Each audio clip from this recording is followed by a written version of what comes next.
The smartest way to use protein to build muscle.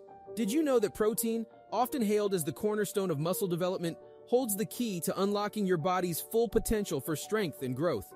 As fitness enthusiasts, we are bombarded with advice on the optimal use of protein, yet navigating through the sea of conflicting information can be overwhelming. It's time to cut through the noise and get to the heart of the matter.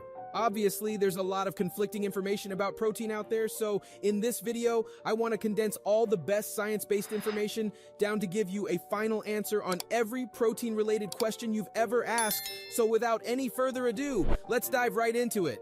How much protein per day? Initially, when considering general health, the World Health Organization recommends a protein intake of merely 0.8 grams per kilogram of body weight or 0.36 grams per pound.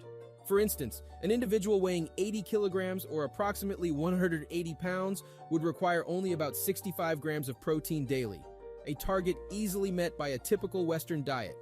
However, this guideline does not account for weight training, prompting numerous protein experts to advocate for an increase. Considering the plethora of evidence demonstrating health benefits with higher protein intake, particularly in sports nutrition research, it becomes evident that the recommended amount falls short of adequately supporting, let alone maximizing muscle growth. The necessary protein intake depends on the specific phase, bulking, cutting, or recomp, and these guidelines apply to both men and women. During a bulking phase, when the body is well fed and less likely to use muscle tissue as a fuel source, the recommended protein intake ranges from 1.6 to 2.2 grams per kilogram or 0.7 to 1 gram per pound daily. The widely accepted 1 gram per pound rule aligns with the higher end of this range, suggesting that individuals weighing 180 pounds or 80 kilograms should aim for 125 to 180 grams of protein daily.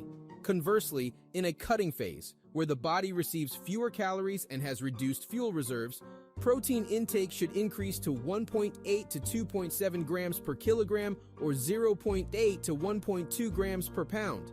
Here, the classic 1 gram per pound rule falls in the middle of the recommended range, but adjustments should be made based on individual factors such as body fat percentage and training intensity.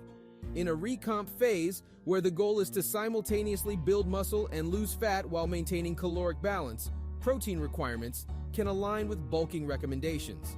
A simpler approach suggested by researcher Eric Helms proposes aiming for 1 gram of protein per centimeter in height for those who are overweight or obese, providing a more individualized guideline. For instance, someone who is 183 centimeters tall would target around 183 grams of protein, a method that has shown efficacy, especially for those with higher body fat levels. How much protein can you absorb per meal? The response to the query of how much protein can be absorbed in a single meal is essentially all of it. The human body possesses the capacity to absorb a substantial amount of protein in a single sitting, often exceeding what one might comfortably consume. However, absorption specifically refers to the transfer of nutrients from the small intestine into the bloodstream. Merely because protein is being absorbed does not guarantee its utilization for muscle building. The critical question, therefore, centers around how much protein can be effectively utilized in a single meal, a topic that sparks some controversy.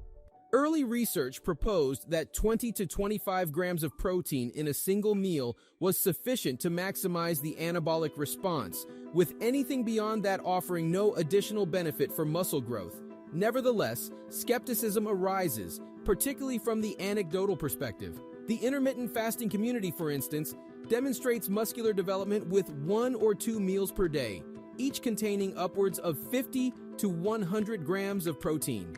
The notion that a significant portion of this protein goes to waste seems improbable given their observed muscularity. Recent research challenges the notion of a 20 to 25 gram upper limit. Studies from 2016 reveal higher muscle protein synthesis with 40 grams of whey compared to 20 grams after a full body workout.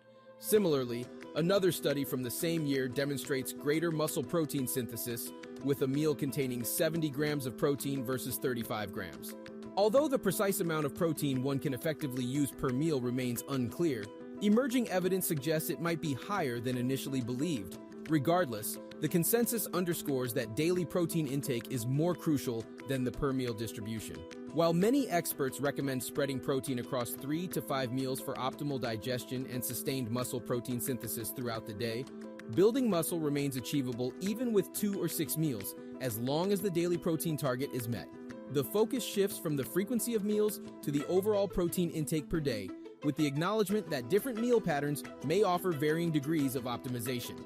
What are the highest quality proteins? The determination of protein quality is, in part, contingent on the quantity of the amino acid leucine.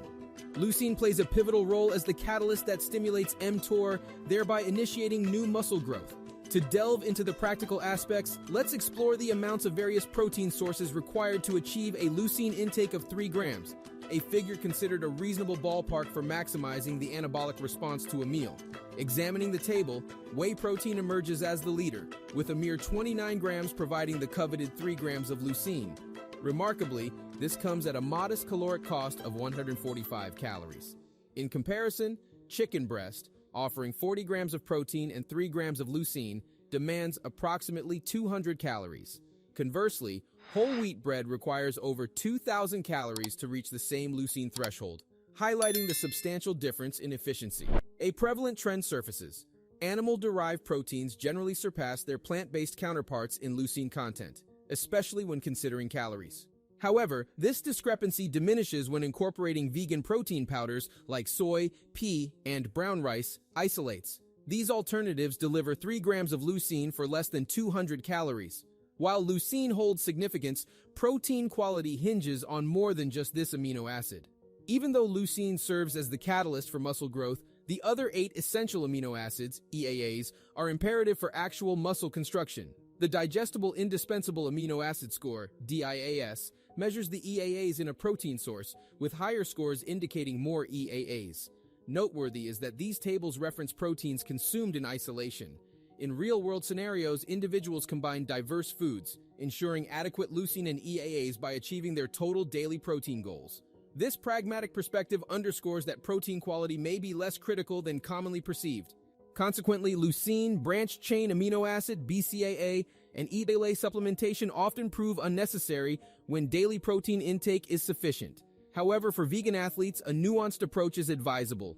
They might consider leaning towards the higher end of protein ranges or supplementing with a high-quality, high-leucine protein source, such as a vegan whey blend incorporating pea and brown rice proteins to mimic the amino acid profile of whey protein. Timing of post-workout protein. There is a common misunderstanding that many people have, which holds that if you don't eat protein within 30 minutes of doing out, the entire workout is pointless. But this idea was disproved years ago.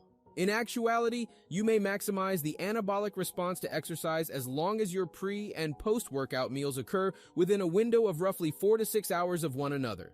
The only possible exception to this rule would be if you train while fasting, in which case you should eat some protein as soon as possible after working out. Timing of pre-bed protein, perhaps a timing variable of greater importance, albeit one that is less commonly discussed, involves the consumption of protein before bedtime. In a study conducted by my colleague Joran Tromelin and Luc Van Loon, they emphasized the significance of pre-sleep protein as a valuable feeding opportunity. The recommendation is to ingest approximately 40 grams of protein before an overnight fast, aiming to enhance overnight muscle protein synthesis. Personally, this aligns with my own practice. However, it's noteworthy that other longitudinal studies directly investigating the impact of consuming slow-digesting casein protein before bed or in the morning found no significant difference over an 8 to 10-week period. It is crucial to highlight that both of these studies involve subjects with a notably high overall protein intake, ranging around 2 grams per kilogram or approximately 1 gram per pound.